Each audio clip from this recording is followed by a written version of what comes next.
8,000 रुपये total family का order हुआ था। बच्चों का 3,000 दो बच्चों का, 3,000 दो बच्चों का हुआ था और वाइफ का 2,000 हुआ था। मेरी शादी 2004 में हुई थी और 2008 में मैंने अपनी वाइफ के नाम से एक बहुत बड़ी प्रॉपर्टी 2700 स्क्वायर फुट की खरीदी और 2011 में फिर मैंने 1130 स्क्वायर फुट की एक और प्रॉपर्टी अपनी वाइफ के नाम खरीदी। एक जगह उसने कहा है कि जब उसको घर से निकाला गया तो उसकी माताजी हमारे घर पे थी। दूसरी जगह कहा उसने कि जब उसको घर से निकाला गया तो उसकी माताजी एमपी में थी, मध्य प्रदेश में थी। तीसरी जगह कहा जब उसको घर से निकाला गया तो उसकी माताजी लखनऊ गुरुद्वारे में थी। शादी में उनके फादर ने मुझको 5 लाख रुपए दिए, उसके बाद मुझको 2.5 लाख रुपए दिए। उसके बाद जो मैंने 2700 स्क्वायर फुट की प्रॉपर्टी जो खरीदी है, इसका भी पैसे उनको दिए, उन्होंने दिए हैं। 8,000 रुपये टोटल फैमिली का ऑर्डर हुआ था। बच्चों का 3,000 दो बच्चों का, 3,000 दो बच्चों का हुआ था और वाइफ का 2,000 हुआ था। वाइफ का और 3,000 दो बच्चों के।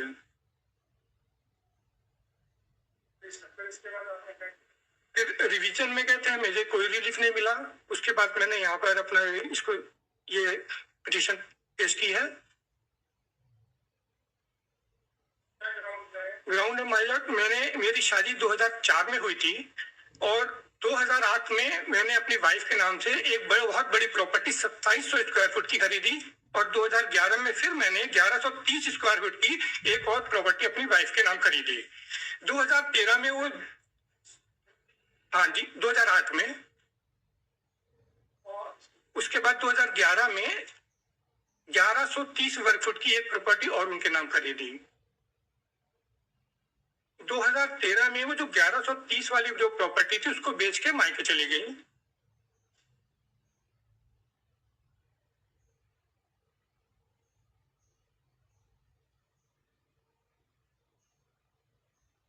दो 2014 में फिर वापस आई, मार्च के लास्ट में वापस आई और 3 महीने रही और 27/6/2014 को मेरे को पंजाब जाना था अपनी बहन के गृह प्रवेश में और भांजे की पगड़ी की रस्म के लिए, जो उनको पता था।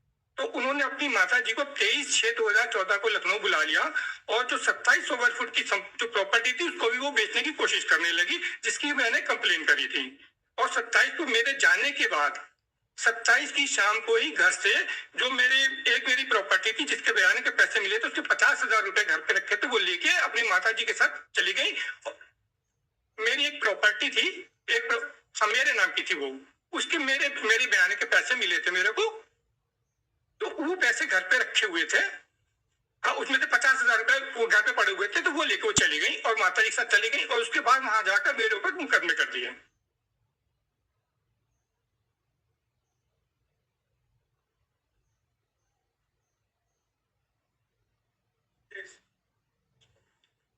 अब उन्होंने जो घर से जाने की जो बातें कही है, एक घर से जाने के जो घर से निकाले जाने की जो बात कही है, उसको उन्होंने कई तरह से कहा है। जैसे कि एक जगह खुद की सब उनकी चीजें सब इसमें रिकॉर्ड में है। एक जगह उसने कहा है कि जब उसको घर से निकाला गया तो उसकी माताजी हमारे घर पे थी। दूसरी जगह कहा उसने कि जब उसको घर से निकाला गया तो उसकी माताजी एमपी में थी, मध्य प्रदेश में थी। तीसरी जगह कहा जब उसको घर से निकाला गया तो उसकी माताजी लखनऊ गुरुद्वारे में थी। चौथी जगह कहा उसने कि जब उसको घर से निकाला गया, एक ही दिन की घटना, एक ही समय की घटना, ये नहीं कि अलग अलग घटना है, एक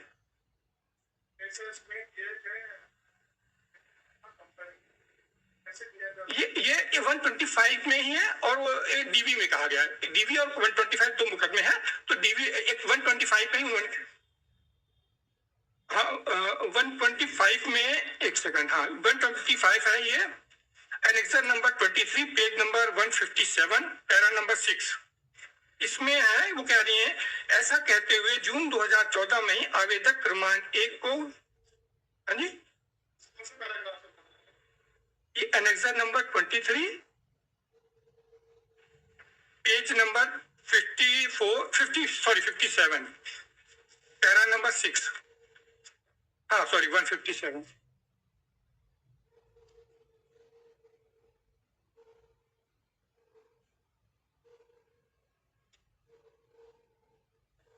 इसमें उन्होंने कहा है कि ऐसा कहते हुए जून 2014 में ही आवेदक क्रमांक 1 को उसके बच्चों सहित हाथ पकड़कर घर से निकाल दिया, जहां से वो लखनऊ गुरुद्वारा अपने मां के पास आ गई।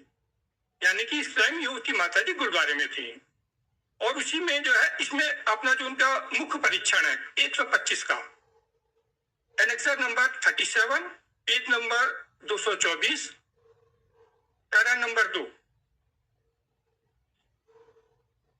माय लॉर्ड, इसमें कह रही है, तो लखनऊ के गुरुद्वारे में मेरी माँ रही और समझाइश के लिए गई तो उसने मेरी माँ और बच्चों को हाथ पकड़ के घर से निकाल दिया, तो मैं अपनी माँ के पास गुरुद्वारे चली गई। और तीसरी जगह वो कह रही इसी के क्रॉस के annexure number 37, page number 230, para number 21 में कह रही है कि यह सही है कि मैंने अनावेदक के विरुद्ध घरेलू हिंसा का मामला चलाया है। और घरेलू हिंसा के मुकदमे में उन्होंने ये लगाया है, कहा है कि उनकी माता जी को उन्होंने जब उनको घर से निकालेगा तो उनकी माता जी एमपी में थी। ये एनेक्सर नंबर है A29, A29, page number 186, para number 9। इसमें कह रही है, अंत में अनावेदक क्रमांक 1 द्वारा आवेदिका क्रमांक 1 व उसके बच्चों को घर से निकाल दिया।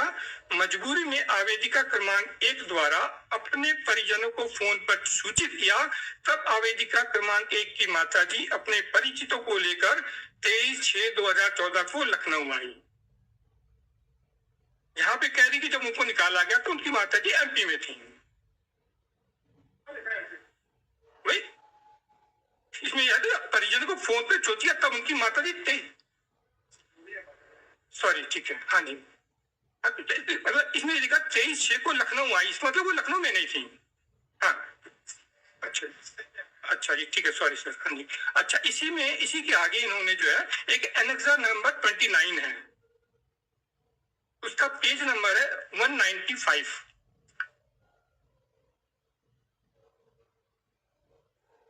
इसके पे और इसमें लिखा है कि तो मुझे लखनऊ में पैसा नहीं भेज पा रहे थे तो मेरे पति ने मुझे घर से निकाल दिया तथा मेरे 2 छोटे बच्चों को भी घर से निकाल दिया। दिनांक 27/6/2014 को मेरे माता पिता ने मेरे पति को समझाया, हाथ जोड़े पर वे नहीं माने। नहीं, हाँ जी, पेज नंबर 195, पैराग्राफ सेकंड।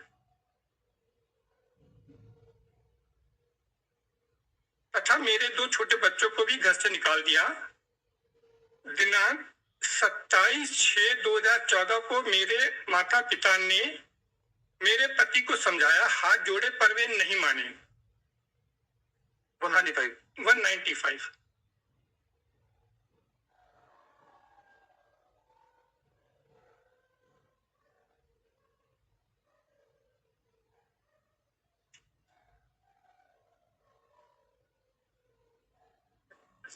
जी, हाँ जी, नहीं माय लॉर्ड, ये उन्होंने राज्य महिला आयोग को इन्होंने आवेदन भेजा था, आवेदन दिया था उन्होंने।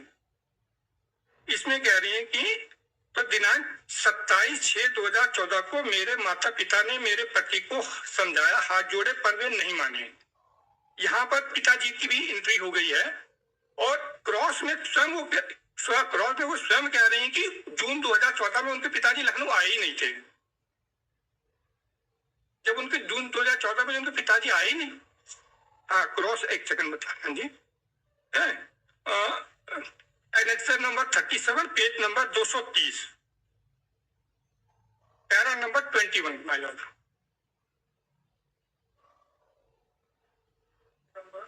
पेज नंबर 230,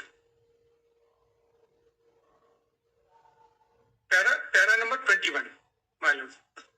इसमें कह रही है, यह कहना गलत है कि मेरे पिता मुझसे मिलने जून 2014 में लखनऊ आए थे।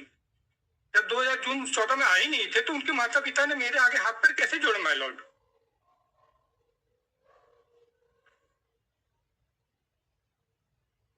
और माय लॉर्ड ये 125/4 माय लॉर्ड, इसमें 3 कंडीशन दी है कि पत्नी को किस कंडीशन पे उसको भरण पोषण नहीं मिल सकता।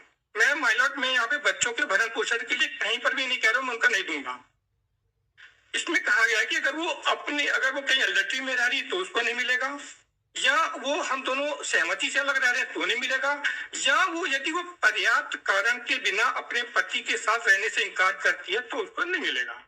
तो ये जो भी कारण बताए हैं, ये किसी भी तरह से सारे एक साथ संभव नहीं हो सकते। और एक चीज और है माय लॉर्ड, अनेक्सर नंबर कोई क्रॉस ही है sir my Lord, 37, annexure number 37, page number 230, हाँ 230, हाँ जी 230, इसके पैरा नंबर 20, इसमें माय लॉर्ड मैंने क्रॉस की, जो लोअर कोर्ट में क्रॉस मैंने ही किया था माय लॉर्ड, तो इसमें मैंने उनसे सवाल पूछा था कोर्ट में कि आप अपने बच्चे के साथ अपने पति के पास वापस जाना चाहेंगे या कि नहीं जाएंगे।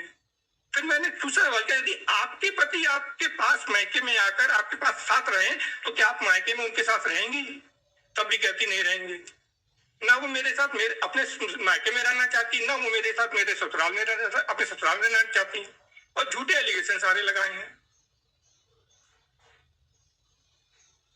और माय लॉर्ड इस तरह से बहुत सारे झूठ, इसमें एक तो ये सिंपल सा है, इसी के साथ ही उन्होंने मेरे ऊपर आरोप लगाए हैं कि शादी में उनके फादर ने मुझको 5 लाख रुपए दिए, उसके बाद मुझको 2.5 लाख रुपए दिए, उसके बाद जो मैंने 2700 स्क्वायर फुट की प्रॉपर्टी जो खरीदी है, इसका भी पैसे उनको दिए, उन्होंने दिए हैं। लेकिन जो ये मैंने 2700 स्क्वायर फुट की जो प्रॉपर्टी खरीदी है, मैंने बैंक से लोन लेके की, जिसके लोन के पेपर इसमें लगे हुए माय लॉर्ड, और जिस दिन रजिस्ट्री हुई थी उसमें से 2,80,000 रुपए मैंने नगद उसी से निकाल के दिन दिए थे पैसे। वो बैंक का पूरा स्टेटमेंट और लोन के स्टेटमेंट और बैंक का स्टेटमेंट सारा लगा हुआ है इसमें। हाँ जी मैंने, हाँ जी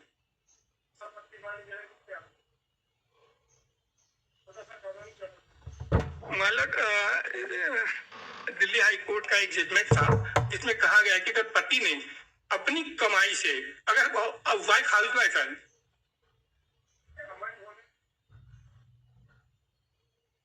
अगर वाइफ, हाँ जी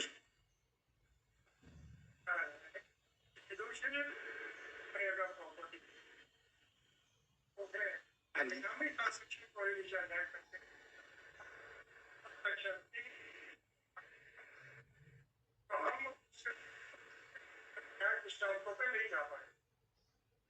हाँ जी हाँ जी, अगर वाइफ के ना, वाइफ की कोई भी इनकम नहीं है और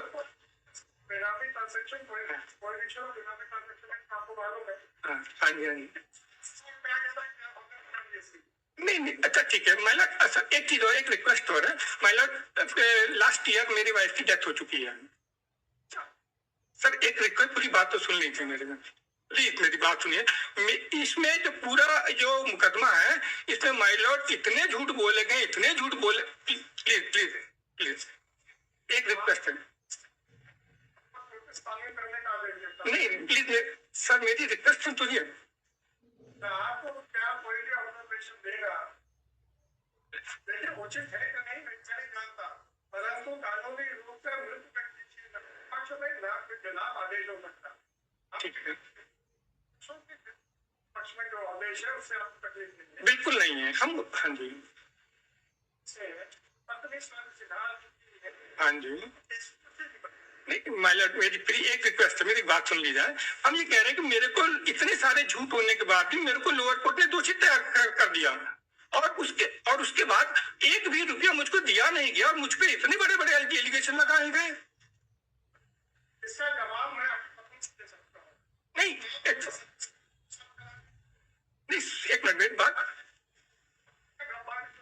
लास्ट एक रिक्वेस्ट है मैंने एक आईएएस में लगाया हुआ है कि उनके फादर ने, उसने कहा कि उनके फादर ने पैसा दिया, तो उनको बुला के पूछा जाए।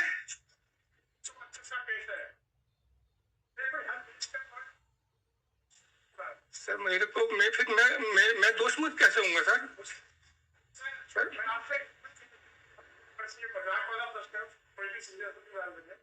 आपकी पत्नी हो चुकी है, अभी वो इसलिए उनका कोई वकील है नहीं, अब आप अपना सर्विस करा दी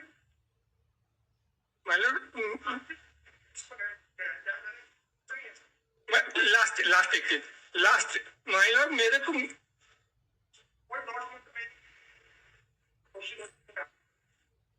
आपके खिलाफ 125 का आदेश है, जो हो जाए, और वो भी आपकी पत्नी खिलाफ होती है, आपके पत्नी के खिलाफ बची नहीं, और जवान समान बच्चों के आपने को नहीं देखना, बिल्कुल नहीं करना बच्चों को। मेरी रिक्वेस्ट थी कि मुझको कम से कम मेरी इसमें जो मेरे ऊपर झूठे एलिगेशन लगा, मेरी वाइफ ने तो सर इतने सारे माय लॉर्ड,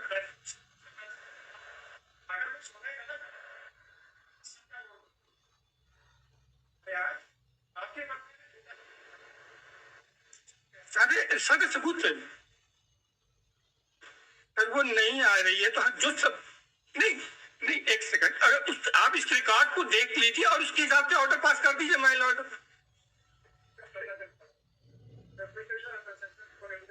मतलब उनके फादर का नोटिस, उनके फादर को उन्होंने नोटिस जारी की थी सर। कम से कम वो बताएं तो कितने पैसे उन्होंने दिया है, तो कहाँ से दिया है।